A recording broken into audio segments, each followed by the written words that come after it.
Hello everyone.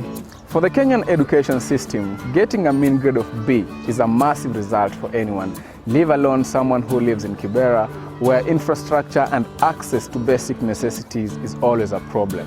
However, for Dennis, this wasn't quite enough. My name is Jacob, and these are the voices of hope.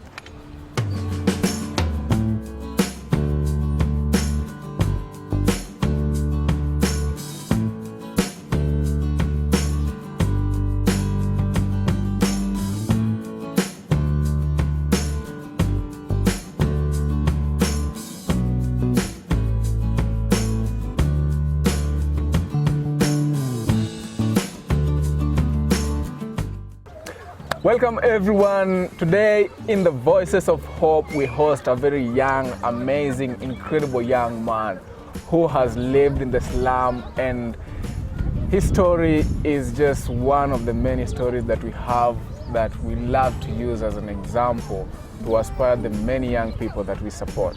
Dennis, welcome to the show.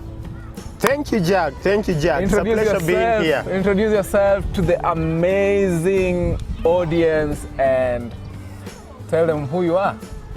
Who is Dennis? Guys, this is Dennis Onyango, if you like the full names. And today I'm here with Jack. Dennis is a beneficiary of Mirror of Hope, currently a university student, and hopefully in the future I'll also become a supporter and help join hands with Mirror of Hope to transform lives. I come from an extended family of 9 members, all of whom are being supported by a single mother. And her main source of income is making samosas. Samosas are a local snack, and she does that by sometimes putting some little money that she gets from donors and well-wishers, just to ensure that there is food on the table, and a little bit goes to uniform and other expenses for other daily necessities. And Dennis, if we need to talk about story, we need to go way back. In high school, all right? Mirror of Hope started supporting you when you were in high school. In high school, yes. Tell us about that moment. I like this particular moment because I've been there. You've finished your class 8 and everyone is joining high school. Everyone is excited. Parents are doing shopping for their kids to go to school. What was that like for you?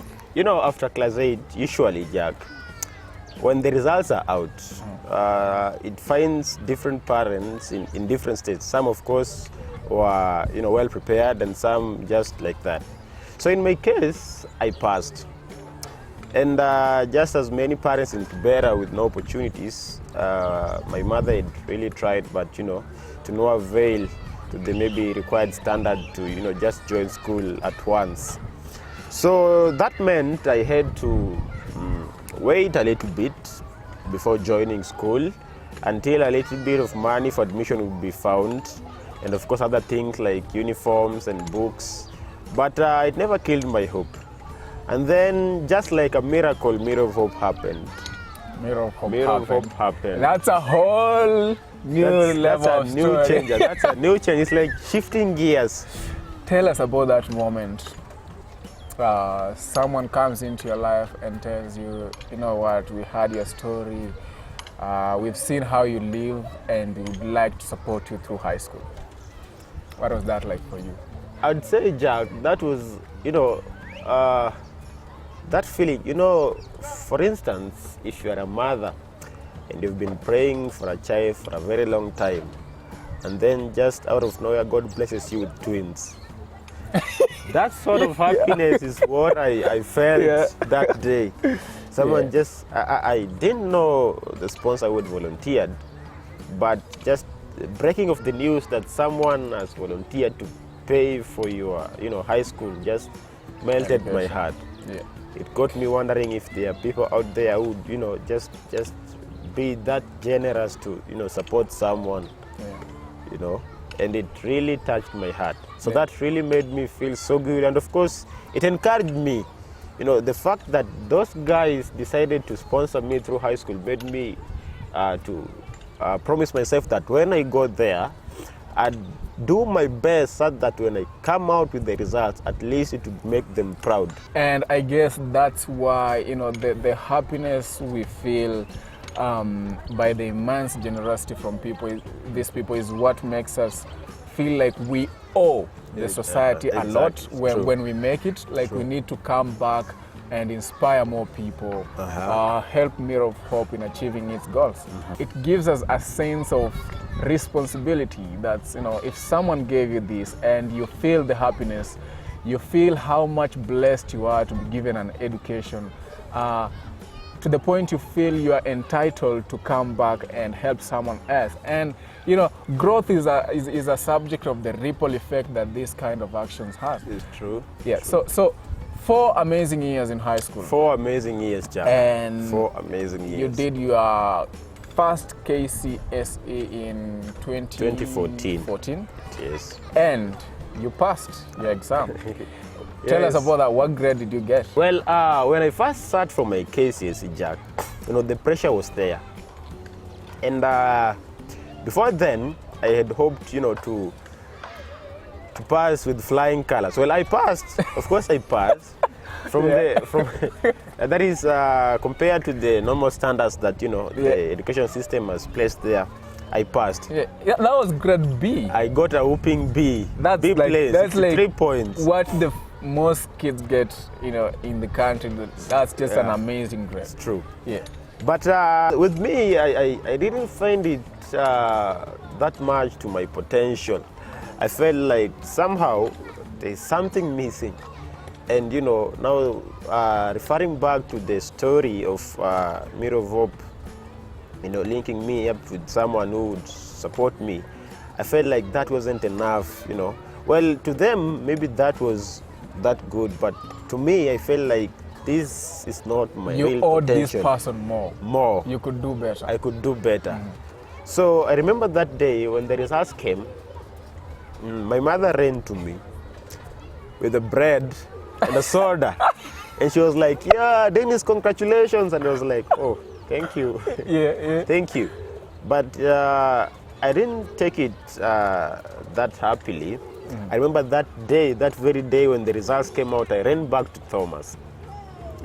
And when I got to Thomas' office, he was like, hey, Dennis, welcome. I've heard about your grade and then congratulations. Yeah. And I was like, why is everyone telling me congratulations? And yet, I feel like this is more.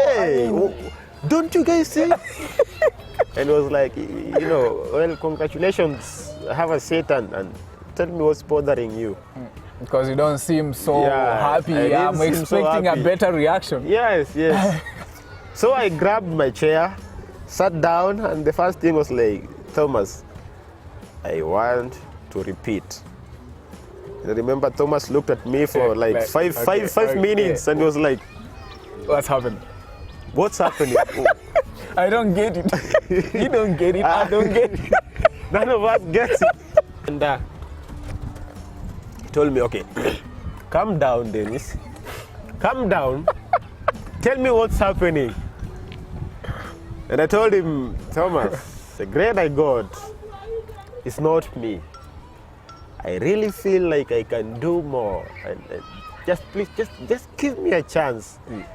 And Thomas was like, Dennis, that is nearly hard. First of all, you've passed. And again, just finding someone, you know, to support you to go back to school will not be that easy. Yeah. So that means you'll have to wait while others are in school. And I remember he told me, you know, we can't promise that, but we will look into it. So you just go back home, and in the meantime, think about it. Rethink your decision. Rethink your decision. It could get worse. We could go back to a COD. Exactly. Actually, that was the fear. Yeah, exactly. But I had my mind fixed. Yeah. So actually, I didn't think while going back home. My mind was already set, and I was like, I just want to repeat. Just give me one more chance. Yeah, one more chance to do it right. One more chance to do it right. Yeah, definitely. And I totally relate to your journey, and you need to produce. Sometimes you just need to produce something extraordinary. You know, exactly. Yes. You know, you need something that, you know, separates you from the rest. Okay, living in the slum, you know, it's a place where you can make it or not make it. You need to produce something really good for you to make it. And you repeated your high school and got a whooping A. Getting A's in all subjects, mathematics, chemistry, everything. You got an A. How was it like for you to feel like, I told you, Thomas, this is it? This is what I meant. Whoa, you know, that day, now when they were announcing the results, that was in 2016, after I had sat for my second KCSE. And Thomas said that I got an A. Oh, he nearly carried me up. He was so happy, and I was also so happy. I was so happy, first of all, that I conquered the fears that most people had, that perhaps I might get a lower grade than the one I got earlier. But, you know, I was happy because, again, I proved those guys wrong. And I proved them wrong that, you know, coming from Kibera does not in any way prevent you from achieving what you've put your mind in. Oh, amazing. Yes. That's it. People love settling for less. People think, now because I come from the slum, why should I even work hard? My future is doomed. No matter what I can do, what I can achieve, I can't go anywhere. And that's what you just made people think twice about. It's possible to aim at the stars coming from Kibera. It's possible to work towards your dream coming from Kibera. It's possible to follow your heart coming from Kibera. And you got a chance to go into a very good university in Kenya, and right now you are in your 4th year pursuing a bachelor's in Telecommunication Engineering. How close do you feel to your dreams? Right about now, Jack, having experienced life in Kibera and known that it's full of opportunities, and yet again it's like a trap hole. So the exposure to from the university has really made me see a lot of opportunities in Kibera. We have a lot of youth around here, and most of them, you know, end up, you know, using drugs and joining crime. A little bit, a few of them, of course, who have gone to school have come up with ideas to help the community. And now that I'm doing telecommunication and information engineering, that really applies in wide areas. And when I finish school, I would like to come up with something, you know, that would connect youths and link them to opportunities now that they are in Kibera. And sometimes access to this information is totally hard. And of course, just leave alone the opportunities, just information so that you can grab the opportunity. It's really hard. So I'd like to create a platform where the youth would come together, you know, first of all, link up, come together and, you know, explore their potential. And together, you know, maybe create a ripple effect and absorb more youth and, you know, make change the story of Kibera. Dennis, just look around you, okay? This is Kibera, right? From this end to that farthest end. It's massive, okay? What do you think about Kibera, and what is your final word to young people? I have experienced life in Kibera since I was a kid. And to this date, I have come to learn that Kibera is full of opportunities. But these opportunities are just not there for everybody. First of all, you have to stand up, identify that opportunity, and do the necessary thing to grab it. So to the people of Kibera, to my fellow youths and youths around the world, coming from a place like Kibera should not define you. It didn't define me, and it won't be good if it defines you at all. If anything, we are the people who should define places such as Kibera, because we are the development. First, you start with the people, and then the people develop the area. 100%. So my message to the youth is that we can do this. You just have to wake up from our laziness and, you know, sense the opportunities and grab them. Because if you wait for someone to bring the opportunity to you, then you might as well wait forever. So let's wake up and grab the opportunities and make the changes that for long we've been thinking of. And yes, we can do that. That's it, folks. Yes, we can. There's no limitation to your dream. You can be whoever you want to be as long as the need is there and as long as you want to be. Denny's story is another story of hope, resilience, and determination. And this is what you do when you decide to support children like Dennis through school.